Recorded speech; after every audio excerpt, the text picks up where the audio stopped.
నమస్తే, నేను మీ Usha. Zee TV Sunday special న్యూస్కి స్వాగతం. ఆయన పాట ఉద్యమాల మూట, ఆయన గాత్రం పోరాట నేత్రం, ఆయన కలం అక్షర మాలికల వనం. కంజరు చేతపట్టి ఆయన పాడిన పాటలు కోకొల్లలు.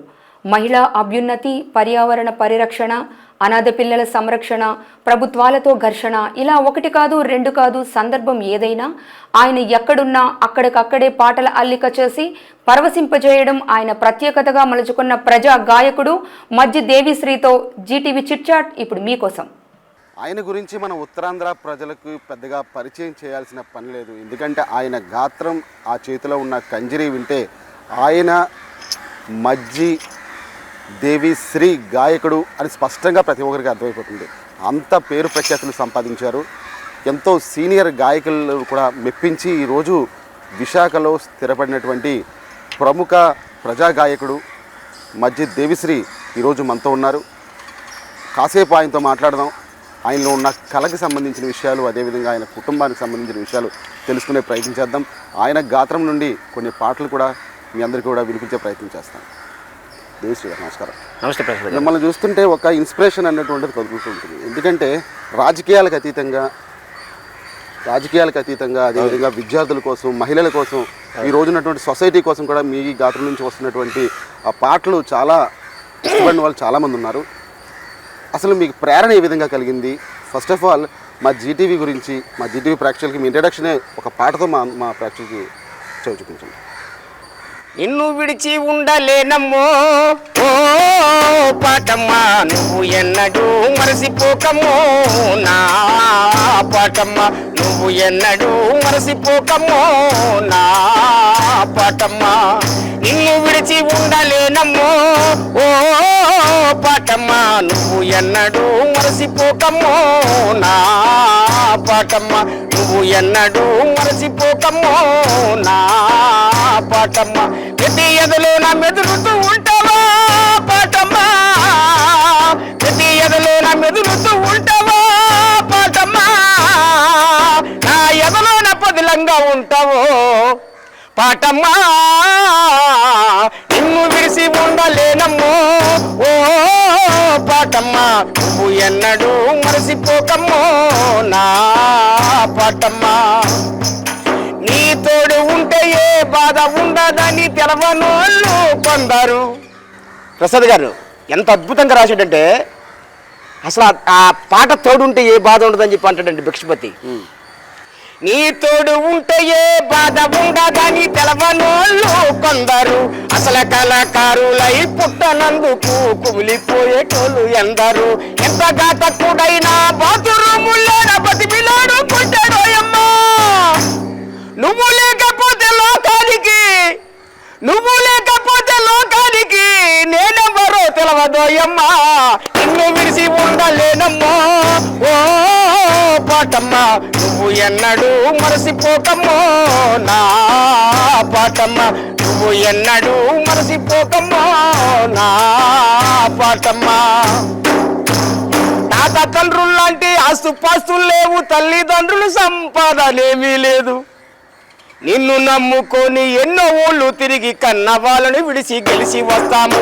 నిన్ను నమ్ముకొని బతుకుతున్నామేవో పాటమ్మా.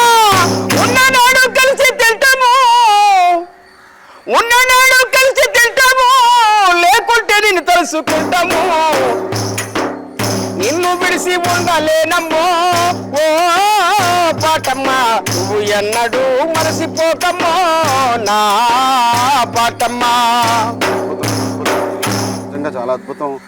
స్పాంటివ్గా అక్కడికక్కడ ఆ సిచ్యువేషన్ చూసి పాట సమకూర్చుకుని అవును పాడే టాలెంట్ కూడా మీకు ఉందని చాలా మంది చెప్తా ఉంటారు. అవును దేవిశ్రీ గారు, మీకు అసలు ప్రేరణ ఏ విధంగా వచ్చింది? మీరు స్వస్థలం ఎక్కడ, నాకు విద్యాభ్యాసం ఎక్కడ జరిగింది? ప్రేరణ అనేది ఇంట్లో తల్లిదండ్రుల నుంచేనండి. యాక్చువల్గా నాన్నగారు మజ్జి దుర్గారావు నాయుడు అని, ఇప్పుడు రైతు సంఘం పార్వతీపురం మన్యం జిల్లా నాయకులైన రైతు సంఘం, వ్యవసాయ కార్మిక సంఘం. సో నేను పుట్టినప్పుడు మాది కమ్యూనిస్ట్ ఫ్యామిలీ కాబట్టి, నేను పుట్టినప్పుడు కూడా కమ్యూనిస్ట్, మా నాన్నగారు ఒక పెద్ద నాయకుడు. సో మా ఇంట్లో ఎక్కువ పుస్తకాలు ఉండేవి. మాది చిన్న మధ్యతరగతి కుటుంబం, మధ్యతరగతి రైతు కుటుంబం. మరి ఆ మధ్యతరగతి రైతు కుటుంబంలో అమ్మ కూడా ఉడుపులు ఉడిచేటప్పుడు కానీ, గాబులు తీసేటప్పుడు కానీ, పొలం పళ్ళకి వెళ్ళేటప్పుడు అమ్మ సీతారామమ్మ నువ్వేమీ ఉరక్కర్లేదు, ఏం గాబు తీయక్కర్లేదు, కానీ గట్టి మీద కూర్చొని పాట పాడించాలమ్మ, మేము మీతో కోరస్ ఇచ్చి పాడతామని అది తీసుకెళ్ళేవాళ్ళు అమ్మని. అలాగే నాన్నగారు బయట భజన ఆ శివాలయంలో రామాలయంలో పాడుతుండేవాళ్ళు. సో నేను విద్యాభ్యాసం అంతా అక్కడ మా ఊర్లో 5వ తరగతి వరకు. ఏ ఊరండి? అది పెద్దింపేట అండి, పార్వతీపురం మన్యం జిల్లాకు వస్తుంది. ఇప్పుడు పార్వతీపురం కాన్స్టిట్యున్సీలో ఉంటుంది. మా ఊరి పేరు పెద్దింపేట. ఓకే. అంటే నారాయణపురానికి దగ్గర, అంటే ఎక్కువ జీవనదులు ఉంటాయి. అటుపక్క నాగావల్లి, ఇటుపక్క వంశధార, ఇటుపక్క గోస్తని, తర్వాత శీలి, అవన్నీ చాలా చాలా నదులు, 7 జీవనదులు ఉంటాయి. అన్నదమ్ములవి 4, నేనే పెద్దవాడిని. ఓకే. సో అందరు కూడా అందరూ బయట సెట్ అయ్యారు. హైదరాబాద్లో ఒకరు సెట్ అయ్యాడు, తమ్ముడేమో ఇక్కడ విశాఖపట్నం ఉంటున్నాడు. నాన్నగారు మరి అక్కడ భూమి ఉంది కాబట్టి ఎప్పుడైనా వచ్చేటప్పుడు ఇక్కడ ఒక రోజు ఉండి వెళ్తారనమాట. ఇక్కడ ఎక్కువ ఉండే పరిస్థితి లేదు. మా ఊర్లో ఎక్కువ కాలం గడుపుతారు వ్యవసాయం చేస్తూ. ఎక్కడైతే సమస్యలు ఉంటాయో ఆ సమస్యల మీద కూడా నాన్నగారు కూడా పనిచేస్తారు. మీ వివాహం ఎక్కడ, ఏంటి? మా వివాహం కూడా పార్వతీపురంలో మన్యం జిల్లా ఎక్కడ జరిగింది. నాకు భార్య, 2 అబ్బాయిలు. బాబు పేరు తాజ్ విజ్ఞాన్ బాబు, చిన్న బాబు పేరు పూర్ణ పుష్కల్ బాబు. విజ్ఞాన్ బాబు, విద్వాన్ బాబు అని పిలుస్తాం. మా ఆవిడ పేరు దేవి. దేవిశ్రీ ఈ పేరు రావడం కూడా దేవి ఫస్ట్ మా ఆవిడ పేరు పెట్టుకుని, వి అంటే విజ్ఞాన్ అండి విద్వాన్, సి అంటే శ్రీనివాస్, అట్లా నా కలం పేరు వచ్చేటట్టు అట్లా చేసుకున్నాను. ఎందుకంటే చాలామంది కవులు కలం పేర్లు పెట్టుకుంటారు కదా, కాబట్టి నేను కూడా అట్లా చేసుకోవడం. తర్వాత నేను ఎస్ఎఫ్ఐ ఉద్యమంలో రావటం, ఎస్ఎఫ్ఐ ఉద్యమం వచ్చిన తర్వాత ప్రజానాట్య మండలిలోకి మారటం. ప్రజానాట్య మండలిలో అప్పుడు వంగపండు, గద్దరు లాంటి, ఎందుకంటే వంగపండు గారు రాసినటువంటి భూమి భాగవతం నాటకాన్ని మా ఊర్లో వేసేవాళ్ళు. మా నాన్న ఆ పాత్ర వేసేవాళ్ళు అన్నమాట. సో అది కళలకు కానాచి. విజయనగరం అంటే విజయనగరం, ఇప్పుడు ఉమ్మడి విజయనగరం జిల్లా. సో అటువంటి నేపథ్యం నుంచి వచ్చినటువంటి సందర్భం. మీరు ఇప్పటి వరకు కూడా ది బెస్ట్ నా లైఫ్లో మర్చిపోలేని సంఘటన అని చెప్పుకోవడానికి ఏమనుందా? నేను యాక్చువల్గా తోటపల్లి నిర్వాసితుల కోసం ఒక పెద్ద పోరాటం. నిర్వాసితులు అంటే అక్కడ తోటపల్లి ప్రాజెక్ట్ కట్టిన తర్వాత ఒక 14-15 గ్రామాలు ముంపుకు గురయ్యాయి. ముంపుకు గురవుతున్న నేపథ్యంలో మేము ఆ భూములకి నష్టపరిహారం ఇవ్వాలి, ఆ కళ్ళాలకి, ఆ స్థలాలకి, ఆ ఇల్లులకి నష్టపరిహారం ఇవ్వాలని చెప్పి చాలా పెద్ద పోరాటం చేశాం. పెద్ద పోరాటం అంటే ఇంచుమించు ఇదే సెంట్రల్ జైల్లో నేను 14 రోజులు ఉన్నాను. సో పాటలు పాడి రెచ్చగొడతానని చెప్పి పోలీసులు కేసు పెట్టారు. సో నా మీద 275 కేసులు కూడా ఉన్నాయి. ఓకే. ఒక పేద ప్రజల కోసం మీరు రాసుకున్న పాట ఒకటి చాలా ప్రాచుర్యం పొందింది. ఆ పాట ఒకసారి. అది యాక్చువల్గా నేను రాసిన పాటలన్నీ కూడా సుమారు 3000 పాటలు రాశానండి. ఆ 3000 పాటల్లో అన్ని పాటలు, ఎందుకంటే ఒక తల్లిదండ్రులు మీ పిల్లలు ఎవరు గొప్ప అంటే చెప్పలేము, అంటే అందరూ సమానమే అనే టైప్లో ఉంటారు. సో అందుకు నేను 3000 పాటలు రాసినా కూడా జనం సమస్యల మీద ఎక్కువ ప్రాస్తవిస్తా. జనం ఏదైతే కష్టాలు పడుతున్నారో అది రాస్తాను. కాబట్టి పేదవాడి బ్రతుకులతో ఆడుతోంది పాలన, ధరలు మీద ధరలు పెంచి దంచుతోంది పాలన. పేదవాడి బ్రతుకులతో ఆడుతోంది పాలన, ధరలు మీద ధరలు పెంచి దంచుతోంది పాలన. నిన్న మొన్న ఊళ్ళకొస్తే దండలేసి మొక్కినం, ఓటు వేసి గెలిపించి గద్దె మీద ఉల్చినం. నిన్న మొన్న ఊళ్ళకొస్తే దండలేసి మొక్కినం, ఓటు వేసి గెలిపించి గద్దె మీద ఉల్చినం. గద్దె మీదకెక్కినంక బుద్ధులల్లి మారినా, గద్దె మీదకెక్కినంక బుద్ధులల్లి మారినా, గద్దలాగా మీద పడి ముద్ద గుల్చుడేందన్నా. పేదవాడి బ్రతుకులతో ఆడుతోంది పాలన, ధరలు మీద ధరలు పెంచి దంచుతోంది పాలన. మెల్లి ఉల్లిపాయ కొండమంటే భయంరా, ఉప్పు పప్పు కూరగాయ ధరల వెళ్తే మూర్చరా. దోపిడోళ్ళు కేలేటోళ్ళు కంచిలైనారురా, దోపిడోళ్ళు కేలేటోళ్ళు కంచిలైనారురా. కాకులను కొట్టి దొరలు గద్దలు మేపారురా. పేదవాడి బ్రతుకులతో ఆడుతోంది పాలన, ధరలు మీద ధరలు పెంచి దంచుతోంది పాలన, ధరలు మీద ధరలు పెంచి దంచుతోంది పాలన, ధరలు మీద ధరలు పెంచి దంచుతోంది పాలన. ఎక్సలెంట్. ప్రజెంట్ ఉన్న సిచ్యువేషన్ని కళ్ళ కట్టినట్టు చూపించారు. Thank you sir. మహిళల కోసం కూడా చిన్నపిల్లలకు పడుతున్న కష్టాలు, మహిళల మీద జరుగుతున్నటువంటి అఘాయిత్యాల మీద కూడా అవును ఒక పాట మీద అంటే మనం రోజు పేపర్లు చూసినా టీవీ చూసినా చాలా బాధ కలుగుతుంది. ఇప్పుడు నాకు తోడబుట్టిన ఆడపిల్లలు లేరు, మేము 4 అన్నదమ్ములు. సో నాకైనా పుడతారనుకుంటే నాకు కూడా 2 అబ్బాయిలే. సో ప్రతి ఆడపిల్లను చూస్తే నా అమ్ము, నా చెల్లు, నా అక్కు అని చెప్పి నేపథ్యం. అంటే నేను చదువుకున్న నేపథ్యంలో కూడా మహిళల మీద ఎక్కువ పాటలు రాసేవాడిని. అమ్మ మీద రాశాను. అమ్మ మీద పాట నేను కూడా చాలాసార్లు విన్నాను. అది ఎక్సలెంట్ పాట. అదొక్కసారి అమ్మ మీద రాసిన పాట అంటే అది పాడతా. మీరు ఇది ఆడపిల్లల అత్యాచారాల మీద అన్నారు కదా. ఎందరో నిర్భయలు, ఎందరో ప్రియాంకలు, ఎందరో బలలు, మరెందరో ఆడబిడ్డలు బలైతున్నారు రోజుకు. ఎందరో ప్రాణాలు ఇడుస్తున్నారెందరో. భారతమ్మ సిగ్గుతో తలదించుకున్నది, కామాంధుల కౌగిట్లో నలిగినానని భారతమ్మ గోడున విలపిస్తూ ఉన్నది. ఆడబిడ్డ ప్రాణాలకు రక్షణేదని. ఎందరో నిర్భయలు, ఎందరో ప్రియాంకలు, ఎందరో బలలు, ఎందరో ఆడబిడ్డలు బలైతున్నారు రోజుకు. ఎందరో ప్రాణాలు ఇడుస్తున్నారెందరో.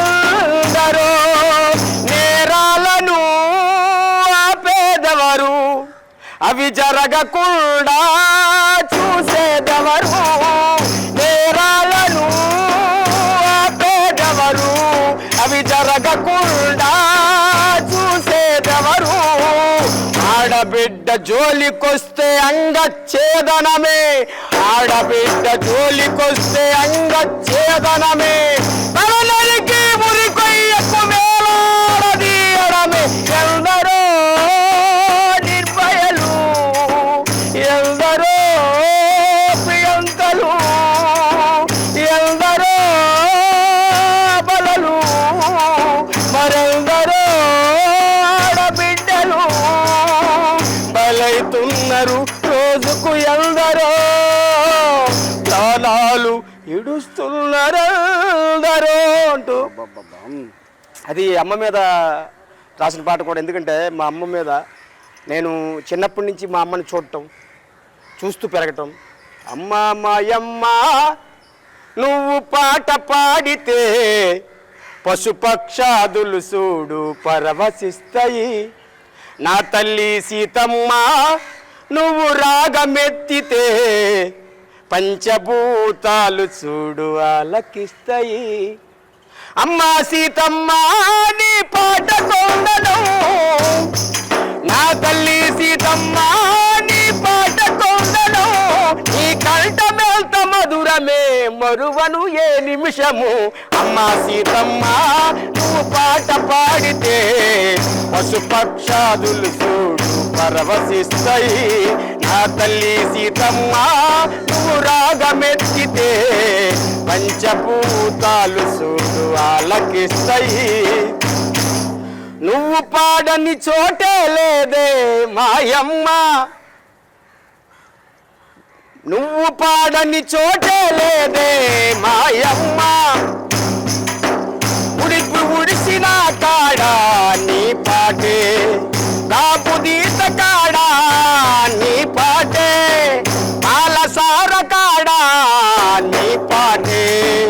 అమ్మ మాయమ్మ నువ్వు పాట పాడితే పంచభూతాలు చూడు ఆలకిస్తాయి.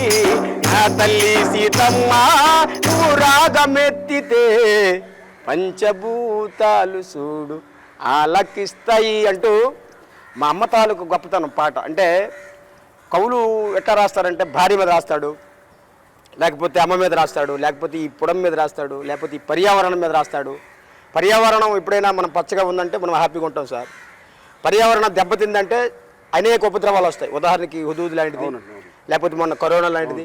సో ఇవన్నీ కూడా వస్తాయి. అందుకు పర్యావరణాన్ని మీద మనిషి పెత్తనం చేయకూడదు.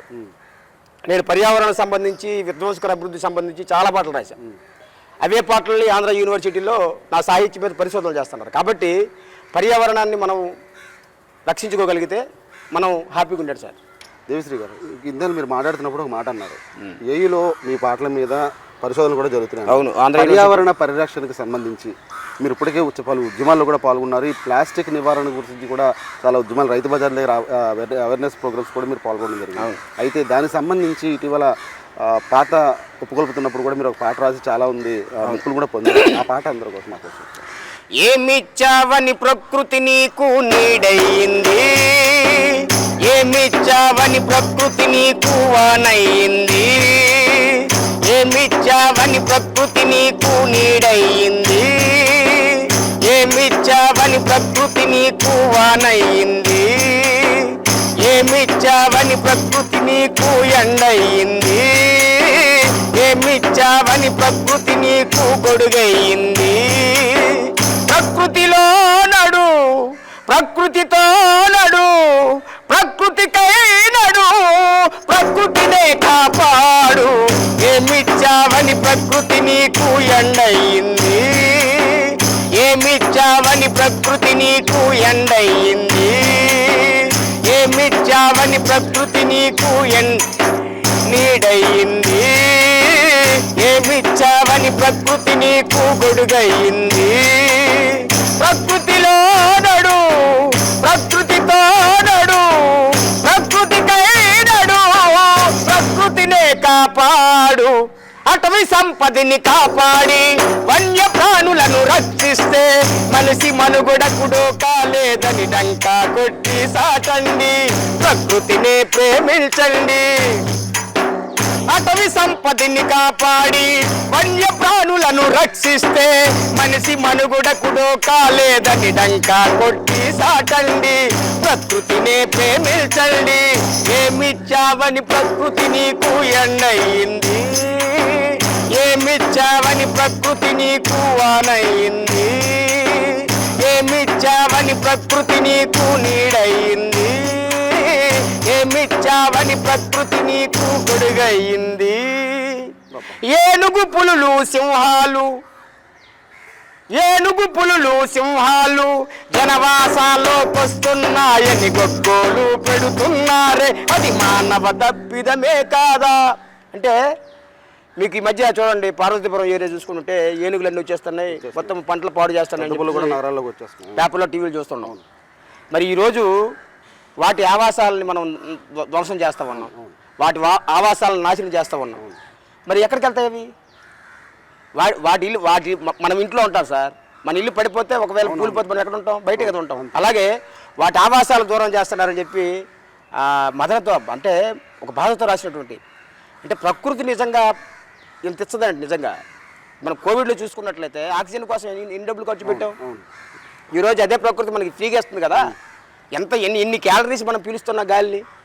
సో అటువంటి వాతావరణాన్ని పాడు చేసినటువంటి పరిస్థితులు ఉన్న పరిస్థితులు ఉన్నప్పుడు అభయారణ్యంలో నివసిస్తున్న వన్యపురాలన్నీ, సింహాలు, పులులు, అడవులు అవన్నీ వచ్చేస్తాయి. అడవి పూర్తిగా మన అడవులను పూర్తిగా నాశనం చేస్తా ఉన్నాం మనం. మన అడవులు రక్షించుకోవట్లేదు. మన అడవులు పూర్తి నాశనం చేసి ఇక్కడ మొక్క నాటి దాన్ని పోయి పడుతున్నా, అది పేపర్లో వస్తుంది, పేపర్లో వచ్చిందని మనం గొప్ప అయిపోతుంది. సో ఆ అటవీ సంపదని కాపాడాలి, అలాగే వన్యప్రాణులను రక్షించాలని చెప్పి రాయడం జరిగింది. అంటే మీకు టోటల్గా నేను రాయలేని పాట ఉండదు సార్.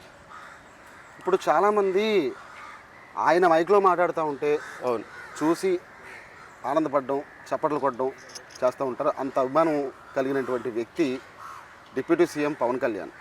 ఆయన మైక్ పట్టుకుని మీ నోటి దగ్గర మైక్ పెట్టినప్పుడు, పాడమన్నప్పుడు ఆ ఫీల్ ఏ విధంగా అనిపించింది? అంటే చాలా, ఎందుకంటే పవన్ కళ్యాణ్ గారితో సెల్ఫీ దిగితే చాలు, లేదంటే ఆయన షేక్ హ్యాండ్ ఇస్తే చాలు, ఈ జీవితం అంతా తలుచుకుని ఉంటానని చెప్పేసి అనే పరిస్థితులు చాలామంది. సో నేను పవన్ కళ్యాణ్ గారు నా పాటను యూట్యూబ్లో చూసి, తమ్మిరెడ్డి శివశంకర్ అని చెప్పి ఇప్పుడు స్మాల్ ఇండస్ట్రీస్ చైర్మన్గా ఉన్నారు ఆయన, బాబాయ్. మరి వారు ఈ అబ్బాయి ఎవరో చాలా బాగా అద్భుతంగా పాడుతున్నాడు, జానపదాలు నచ్చాయి, ఈయన పిలుచుకొస్తావా మన కార్యక్రమానికి అంటే అప్పుడు నేను పార్వతీపురం ఉన్నాను సార్. పార్వతీపురం నుంచి వేగంగా వచ్చి సెల్ ఫోన్ స్విచ్ ఆఫ్ అయిపోయింది. స్విచ్ ఆఫ్ అయిపోతే అప్పుడు ఇంకొక యువజన నాయకుడు వచ్చి మా ఇంటికి వచ్చి నన్ను తీసుకెళ్ళి అక్కడ పాడించారు సార్. అంటే ఉత్తరాంధ్ర నేను బాగా గుర్తుంది ఆ పాట. నేను రాసిన పాటలు హుదూద్ వచ్చినప్పుడు రాసిన పాట, లేకపోతే ఉత్తరాంధ్ర ఇష్యూస్ మీద రాసిన పాట, అది పాడి వినిపిస్తాను. ఉత్తరాంధ్ర కథ చెప్పుతా మీరంత ఇంతరా, ఉత్తరాంధ్ర బిడ్డలుగా కథను ఆలకించరా. ఉత్తరాంధ్ర కథ చెప్పుతా మీరంత ఇంతరా, ఉత్తరాంధ్ర బిడ్డలుగా కథను ఆలకించరా. నాగావళి సువర్ణముఖి వంశధార నదులురా, జంజావతి సీలేరు గోస్తని సెలయేరురా. పరవళ్ళు తొక్కుతున్న నదులే ఒకవైపురా, పరవళ్ళు తొక్కుతున్న నదులే ఒకవైపురా. వీలుగా మారాయి చూడు భూములెంకొక వైపురా. ఉత్తరాంధ్ర కథ చెప్పుతా మీరంత ఇంతరా, ఉత్తరాంధ్ర బిడ్డలుగా కథను ఆలకించరా. ఉత్తరాంధ్ర కథ చెప్పుతా మీరంత ఇంతరా, ఉత్తరాంధ్ర బిడ్డలుగా కథను ఆలకించరా. రైతే రాజల్లారు రైతు నట్టి ఇరిసారు, రైతే రాజల్లారు రైతు నట్టి ఇరిసారు. ఓవలే కొండ మనకు బతుకు భారం చేశారు.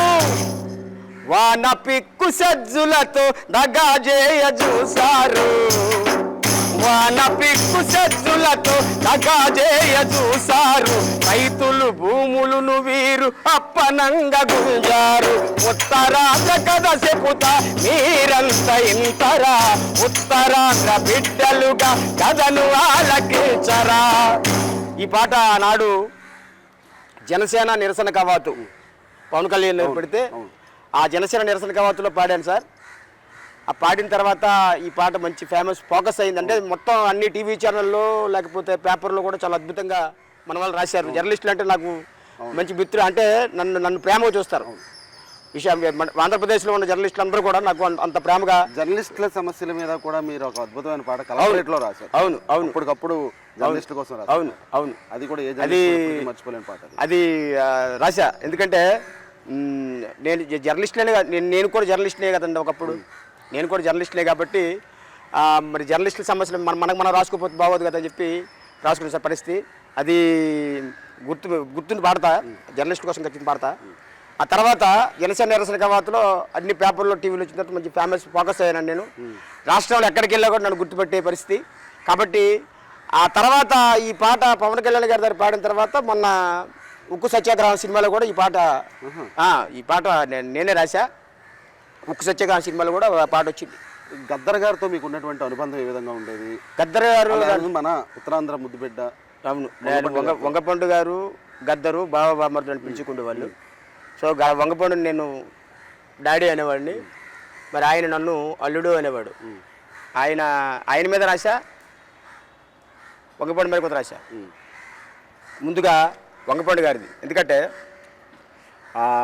ఇన్స్పిరేషన్ అసలు మీకు ఫాదర్ మదర్ ఓకే, వీళ్ళే ఫాదర్ మదర్ నుంచి వచ్చి. అంటే నేను చిన్నప్పటి నుంచి నమ్మేది ఏంటంటే తల్లి పాదాల కింద స్వర్గం ఉంటుంది, తండ్రి స్వర్గానికి ముఖద్వారం అని నమ్మినవాడిని చిన్నప్పటి నుంచి. సో అమ్మ నాన్న గురువులు మొదట గురువులు ఆలే కదా.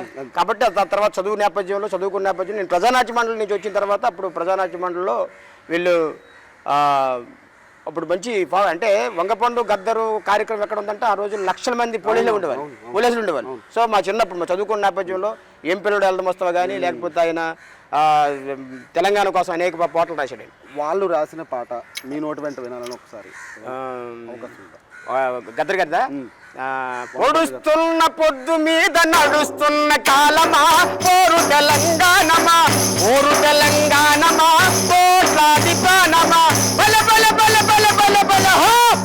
పొడుస్తున్న పొద్దు మీద నడుస్తున్న కాలమా పోరు తెలంగాణమా, ఊరు తెలంగాణమా, కోట్లాది ప్రాణమా, ఊరు తెలంగాణమా, కోట్లాది ప్రాణమా. ఆ భూములు మాకేనని మా భూములు మాకేనని గట్టించిన కాలమా పోరు తెలంగాణమా ఓరు తెలంగాణమా కోట్లాది ప్రాణమా ఓరు తెలంగాణమా కోట్లాది ప్రాణమా. అంటే నేను ఈ రాష్ట్రం సమైక్యంగా ఉండాలని కోరుకున్నానండి. అయితే మీరు చెప్పారు కాబట్టి పాడా. గద్దరమామ చాలా గొప్ప గాయకుడు. అంటే పెద్ద పెద్ద రాజకీయ నాయకులందరూ కూడా ఆయన తెలియకుండా, అంటే చిన్నపిల్లడు మొదలు పెద్దల వరకు, పండు ముసలి వరకు, చిన్నపిల్లల నుంచి పండు ముసలి వరకు ఆయన తెలియకుండా ఉండరండి ఎవరండి. అందుకు వారు బతుకున్నప్పుడే రాశా ఇది ఉక్కు సత్యాగ్రహంలో పెడతామన్నారు. అప్పటికైనా చనిపోయారు. చనిపోయినప్పుడు బతుకున్నప్పుడు ఆ పాట విన్నారు ఆయన. ఎవరు? సత్యారెడ్డి గారు, ఆ సినిమా నిర్మాత, డైరెక్టర్ ఆయనే. మనకి ఇక్కడ వైజాగ్ ఎంపీగా పోటీ చేశారు. కాంగ్రెస్ పార్టీ ఎంపీగా పోటీ చేశారు సత్యారెడ్డి గారు. ఆయన ఈ పాట రికార్డ్ చేసింది విడిపించారు. విడిపించిన తర్వాత నేను మళ్ళీ ఒకసారి కలిసిన తర్వాత, ఒరే అల్లుడు ఈ పాట చాలా బాగుంది, నేను చచ్చిపోతే పాడతావరా అన్నాడు. సో ఆ పాట బహుజన యుద్ధ నౌక గద్దరు వారి పాట వింటే మరుగుతుంది నెత్తురు, శ్రమజీవుల పాట కోసమే పుట్టిన మాస్టరు, నిరంతరం పాట ప్రవాహంలా ఆలపిస్తారు. బహుజన యుద్ధ నౌక గద్దరు పాటతోటి ప్రభుత్వాన్ని ప్రశ్నించాడు, పాటతోటి రాజ్యాన్ని సమకూర్చాడు, పాటతోటి ప్రభుత్వాన్ని ప్రశ్నించాడు, పాటతోటి రాజ్యాన్ని సమకూర్చాడు. కడవరకు పాటే నా ప్రాణమల్లడు, కడవరకు పాటే నా ప్రాణమల్లడు, ఉల్లెల్లా తోట ఉల్లాదర లేదు ఎల్లడు. బహుజన యుద్ధ నౌక గద్దరు వారి పాట వింటే మరుగుతుంది నెత్తురు, శ్రమజీవుల పాట కోసమే పుట్టిన మాస్టరు, నిరంతరం పాట ప్రవాహంలా ఆలపిస్తారు. బహుజన యుద్ధ నౌక గద్దరు. ఒక యుద్ధ నౌకతోటి గద్దర్ గారిని పోల్చి రాసినటువంటి పాట అద్భుతం. ఇది వంగపండు గారి పాట కూడా ఉంది. వంగపండు గారిది కూడా అది. ఎందుకంటే ఈ రెండు పాటలు పాడిన తర్వాత ఫస్ట్ ఒక ఇంటర్వ్యూలో పాల్గొన్నాను సార్. ఈ రెండు పాటలు పాడమన్నారు. పాడిన తర్వాత వలవల ఏడ్చి అసలు, ఎందుకంటే వాళ్ళతో నాకున్న సాన్నిహిత్యం ఉంటుంది. ఉత్తరాంధ్ర జానపదం కుప్పకూలింది, మా వంగ పండు అడుగు జాడ ఏదని అంది, సాలూరు కొండ సూడు సిల్లపోయింది, ఉత్తరాంధ్ర ఉత్తానం కన్నీరవుతుంది, వంగ పళ్ళు ఏడని పల్లి తిరిగి రాడని, వంగ పళ్ళు ఏడని మళ్ళీ తిరిగి రాడని, ఉత్తరాంధ్ర జానపదం కుప్పకూలింది, మా వంగ పండు అడుగు జాడ ఏదని అంది, సాలూరు కొండ సూడు సిల్లపోయింది, ఉత్తరాంధ్ర ఉత్తానం కన్నీరవుతుంది. ఏ పిల్లడు ఎల్దమొస్తవాలి వెళ్ళిపోయావ మిత్రమా, ఏ పిల్లడు ఎల్దమొస్తవాలి వెళ్ళిపోయావ మిత్రమా,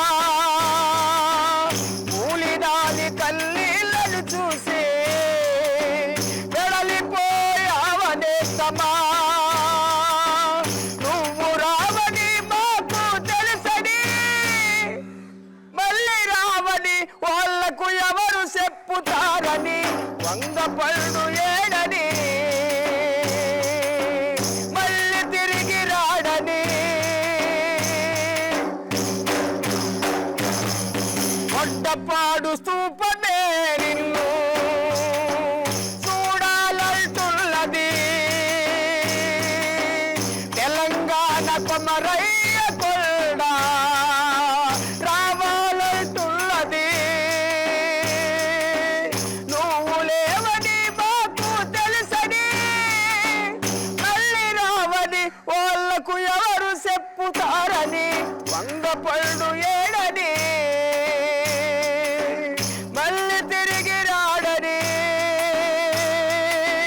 వంగ పళ్ళు ఏడని మళ్ళీ తిరిగి రాడని అంటూ వంగపండు గారు మరోసారి మళ్ళీ మా అందరికీ గుర్తు చేశారండి. ఆయన ఆలపించిన గేయాలు కానీ స్ఫూర్తిని పెంపొందించినటువంటి విషయాలు కానీ ఇప్పుడు కూడా ఏ ఒక్క ఉత్తరాంధ్రవాసి కానీ ఆంధ్ర ప్రజలు కానీ ఏ ఒక్కరు కూడా మర్చిపోలేనివి. రాష్ట్ర విభజన సమయంలో కూడా ఆయన ఎన్నో పాటలు రాసి ఎంతో స్ఫూర్తిదాయకంగా నిలిచారు. అయితే ఆడపిల్ల జీవితం సంబంధించి కూడా అంటే పుట్టుక దగ్గర నుంచి మళ్ళీ తన తల్లి అయ్యి ఎంతో అనాథ పిల్లల గురించి అది ఆ పాట రాజశేఖర రెడ్డి గారి దగ్గర పాడానండి. అది రాజశేఖర రెడ్డి గారి దగ్గర ఆ పాట పాడిన తర్వాత నాకు హైదరాబాద్ రవీంద్ర భారత్లో ఆయన మొట్టమొదటి ముఖ్యమంత్రి అయినప్పుడు సన్మానం చేసి ₹1,00,000 నగదు అవార్డు ఇవ్వడం జరిగింది. సో ఆ పాట చాలా అద్భుతమైన పాట. నాది ఆకాశం కిందకి వస్తే నేను అడుగుతాను, మా అమ్మ జాడెక్కాడంటూ అడిగి తెలుసుకుంటాను. ఆకాశం కిందకి వస్తే నేను అడుగుతాను, మా అమ్మ జాడెక్కాడంటూ అడిగి తెలుసుకుంటాను. నవమాసాలు మోసి జన్మ నాకు ఇచ్చింది, కన్నులు తెరిచి చూసేలోగా అమ్మ దూరమైంది, మా అమ్మ దూరమైంది. ఓ గాలి నీరు ఆకాశమా అమ్మను చూసారా మీరు, అగుపిస్తే నేను అడిగానని ఓసారి చెప్పుతారా. ఓ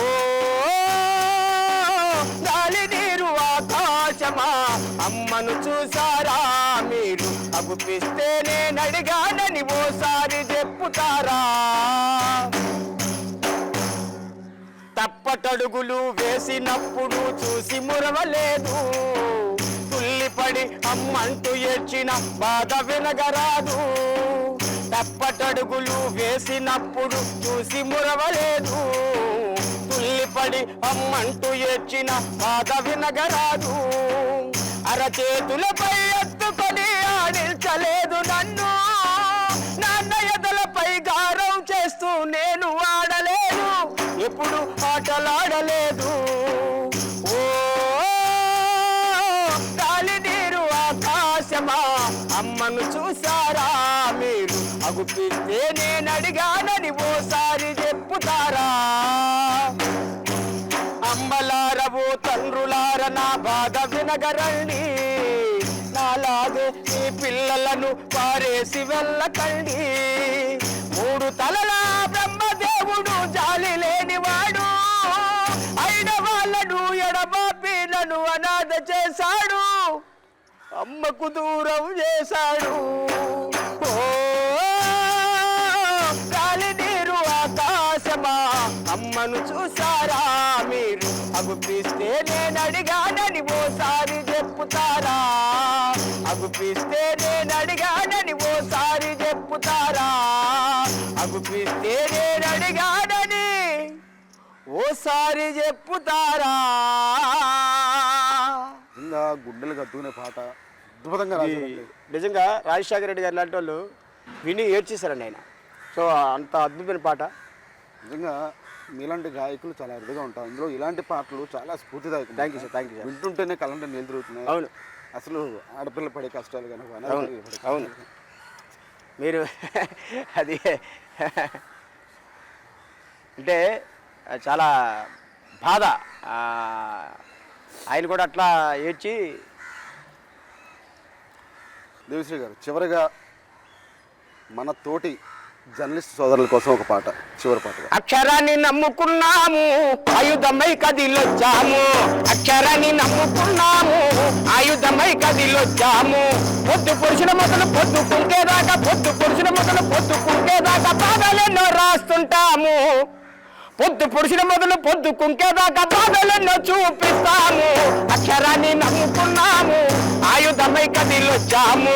అక్షరాన్ని నమ్ముకున్నాము, ఆయుధమై కదిలొచ్చాము. అవినీతి పరుల గడాలను వెలికి తీసి రాస్తుంటాము. ఎన్నో దాడులు జరిగిన గాని నిజాలెన్నో రాస్తుంటాము. అవినీతి పరుల గడాలను వెలికి తీసి రాస్తుంటాము. ఎన్నో దాడులు జరిగిన గాని నిజాలెన్నో రాస్తుంటాము.